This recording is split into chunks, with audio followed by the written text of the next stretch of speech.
This is my credit card transaction spreadsheet. I started going back to November of this year, and you can see that on November I spent $757. Then on the few days later, 141, etc. So you see, as of now, I have used $639 on my credit card, and since it pays me 1.5% cashback, the cashback total amount is almost $10. And for example, today I went to Dollar Tree and spent, let's put here $21. Okay, $21 and done. As you can see, the spreadsheet updated itself, and now I have spent $666, and my cashback amount is $9.98. And this is another, like, a side to side spreadsheet, like, two different. Um, I'm tracking two different things like at once, so I can show it to you guys. And for now, I'm floating of my rent $700 of my total rent. Okay, so $700 because my portfolio is not big enough to, let's say, use $5,000 on margin. I can do it, but I think that's a little bit aggressive. So for now, I'm floating my rent $700 of it. Then I'm floating $119 of my car insurance. I paid $290 on my phone bill. Yeah, that's since I owe some iPhones and have like 5 or 6 lines. Yeah, I'm trying to cut back on my phone bill, but it's a process that has to be done little by little. $600 of groceries. I remember that this is like a bare minimum. Sometimes I go more, I buy more, of course, but this is like the amount of money that I'm trying to float with my credit card and with using margin. Entertainment, I'm very okay on this because, like, I just have Netflix, the ad version, and I have YouTube Premium, and that's like my total entertainment, meaning like things that it's like a recurrent bill, right? A monthly recurrent bill of entertainment, if you want to call it that way. And miscellaneous, $200. So that's like, if I go out, go to the restaurant and other things that comes a long way, things that I can float on my credit card, except for my rent. I cannot float my rent with my credit card. I could do it, but I get charged like 2.25% fee, which is not worth it. But the rest of it, I do float it through my credit card, which is ends up around here, right over here.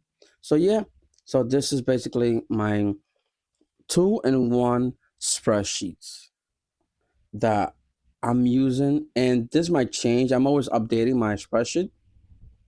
At first, I said that I didn't need one, but technically, you do if you want to track this and you want to record this for YouTube. So you need like a spreadsheet so people can see what amount of money I'm floating to my credit card and how much cashback I get paying.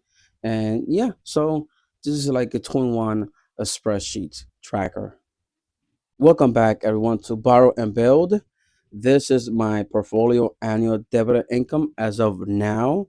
Remember, this always might change, but as of now, I'm supposedly getting paid about $419. Okay, and these are my holdings.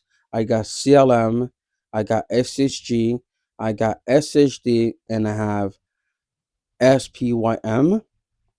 So as you can see here on the right side, the amount of dividends that I'm basically getting paid per year. Okay, so this is my portfolio dividend income. And as always, everyone, this is not financial advice.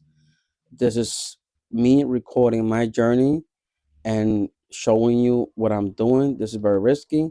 Before you try to do this, always do your own diligence, do your own research, and do not copy me or do not take what I say as gospel. Again, this is very risky, and if I do something wrong, this could go down to zero. Thank you so much. And going back to the video, my portfolio as of now is $24,370, and my margin used is $6,790. And I believe that margin will go down because I have a SHD call, a sell call option, which I think I will have to give sell away my shares. My contract, I think, is going to be executed. So if it does, I don't mind. I don't care. Which that will relieve about 2,000 or $2,700 from here. $2,700. So my margin is going to drop, hopefully, because I want to get rid of SHD. And remember that instead of I'm not being charged, I'm as of now, I'm paying a 78 cents daily interest.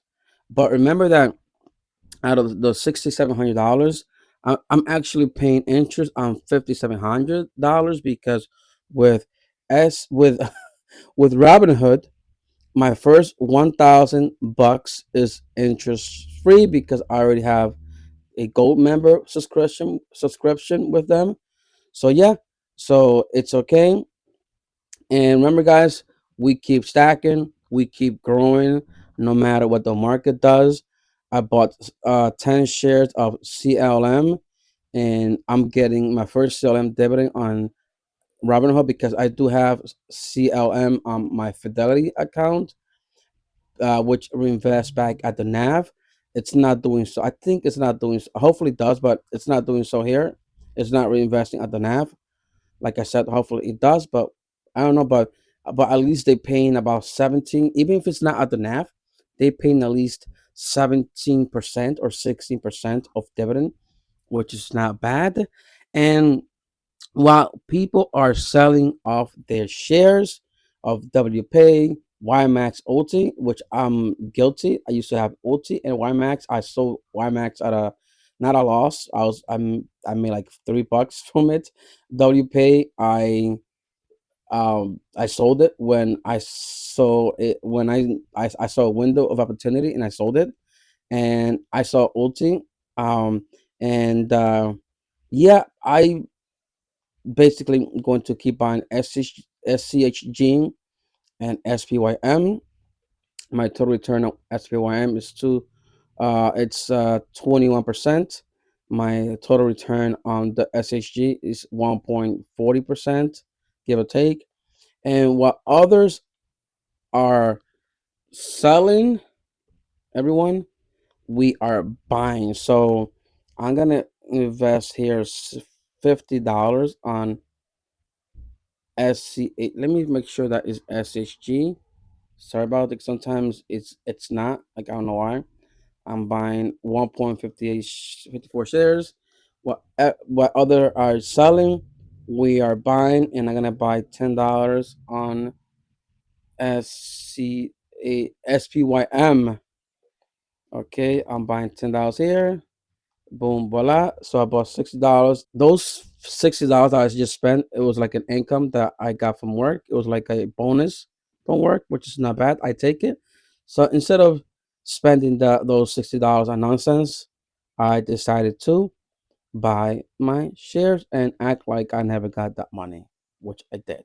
So my portfolio keeps growing and I keep stacking. Okay, everyone.